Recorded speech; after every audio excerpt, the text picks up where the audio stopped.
Hello guys, good morning. Ito po ang iyong Tito Enan. Kasama ko si Sir Kim. Pupuntahan namin yung bahay ng kaibigan naming Hapon na nagpatulong sa amin para linisin daw yung kanyang apartment. Alam naman po natin na napakalinis ng mga Japanese pero hindi ko inaakala. First time ko makakita ng ganito sa buong buhay ko. At siya pa nagsabi na you can take a video and document my apartment. Jungle daw to sabi niya. Tama nga, jungle nga. Pasok pa. Sige lang. Pagpasok mo, hagdan na agad. Yan. Pero maraming basura agad. Ganyan talaga yung mga Hapon. Malinis sa labas. Okay. Dito ko, pasok. Para sinadya lang niya eh.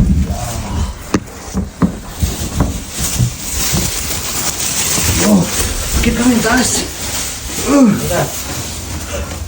Oh.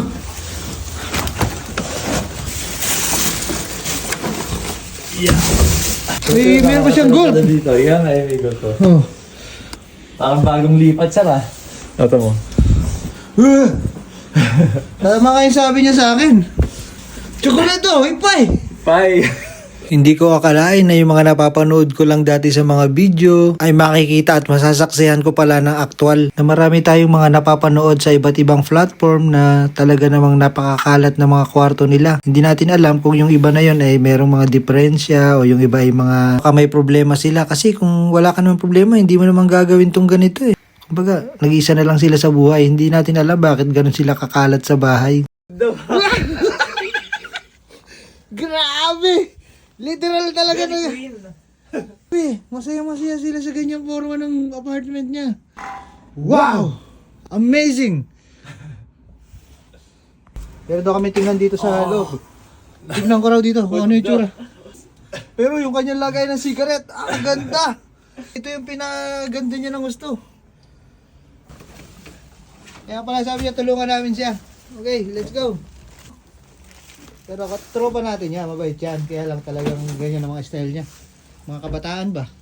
Ay, kambate! Yan, sayang yung PlayStation niya. Oh. Tinambak lang sa basurahan ng bahay niya. Akala ko nagbibiro lang siya. Totoo nga. Hindi ko alam kung paano siya nakakatiis sa ganitong sitwasyon na masikip, makalat, pero parang normal lang sa kanya. Marami talaga mga Japanese na makakalat din sa bahay. Pero hindi naman lahat. Pero may mga ganyan talaga. Since humingi siya ng tulong sa atin at malapit naman sa atin tong bata na to dahil kasamahan din natin. So ayun, tinulungan namin. Siguradong matatagal lang kami nito dahil napakarami ng linisin. Okay, please answer me. How can you move within this kind of room? Muzukashi. Musugashi? Oh, he said musugashi. Napakahirap daw gumalaw sa gantong room. Pero nakakatawa siya. Gumastos daw siya ng 2 million yen para magkaroon siya ng ganitong basura sa room niya. Walang iya. Lagi grabe no? Okay guys, simulan na natin.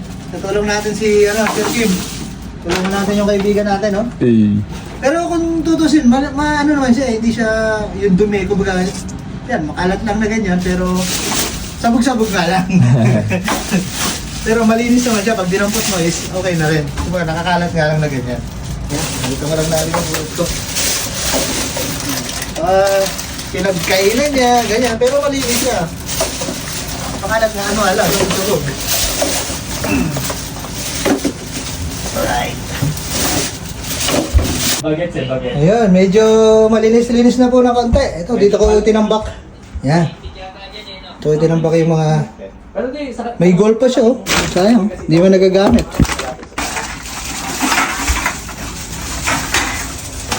Laki ilagay. Kalo kalat, oh. Maganda-ganda ng tingnan kasi, ano na siya eh. Medyo segregate na. Yan. Ay, grabe. Yan, yung kaibigan namin Hapon, yan. Naglilinis na rin siya ng room niya. Tinuturuan namin maglinis. Kasama ko, Sir Kim. Medyo talagang makalat. Wala ka na. Grabe, higaan niya, oh. Paano siya makahiga dyan? Puro sigarilyo. Ayan, oh. Sinend niya sa akin yung video niya na tulungan ko raw siya maglinis kasi napakakalat. Picture lang pala. Akala ko joke lang, pero talagang makalat talaga. Sir Kim, kaway-kaway. Kaya pa? Kaya pa. Walang iya. Yan daw. Puro kalat din yung ilalim ng kanyang bed. Nice. Pinagmamalaki pa niya na napakakalat. Tuwa siya. daw niya. Tuwa pa siya eh. Ibang bansa to, may bayad to ginagawa natin. Ay, oo. Dito, wala. Tropa natin eh. Tropa eh. Uwa! Talaga hindi siya marunong maglinis, no? Ano sir, kaya pa? Kunti na lang sir, nagkaka-progress pa yun. Okay na. Ay, sir, ito para mukhang malinis. Tara sir ah. Oo, pag ano. Hindi ko na tinanggal yung ano, label. Okay lang yan sir. Paganda ng room oh. Ilalim pa. Yan. Tutulungan na namin ni Sir Kim. Grabe, tutulungan ko na siya kasi mamaya ko nahugasan yung ilalim ng lababo. At taga-video natin, yung may-ari ng apartment.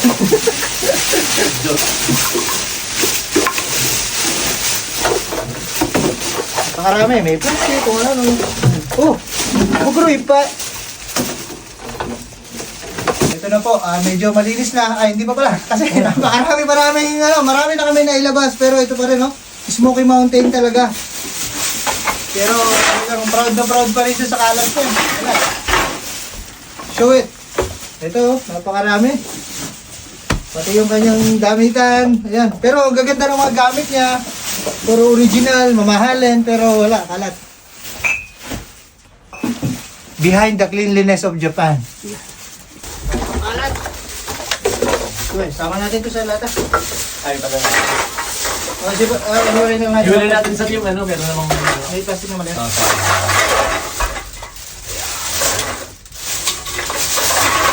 Sinama ko pa yung bowl. Hindi ko na ako nilagay.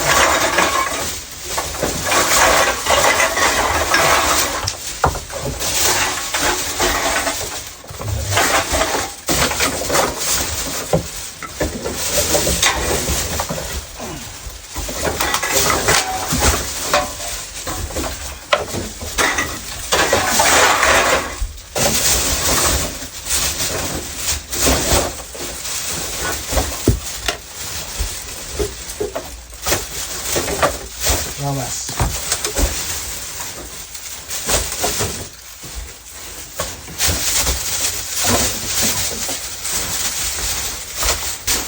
Ako ko muna ito guys. Talagang marami pa.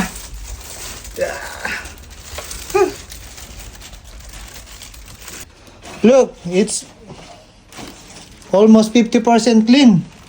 Maybe next time when we come back on your apartment, hoping that you maintain the cleanliness of your apartment. Cannot. Why? Brain sick. Brain sick? You have Byoki? Ninarimas? Oh. You love your apartment look like that?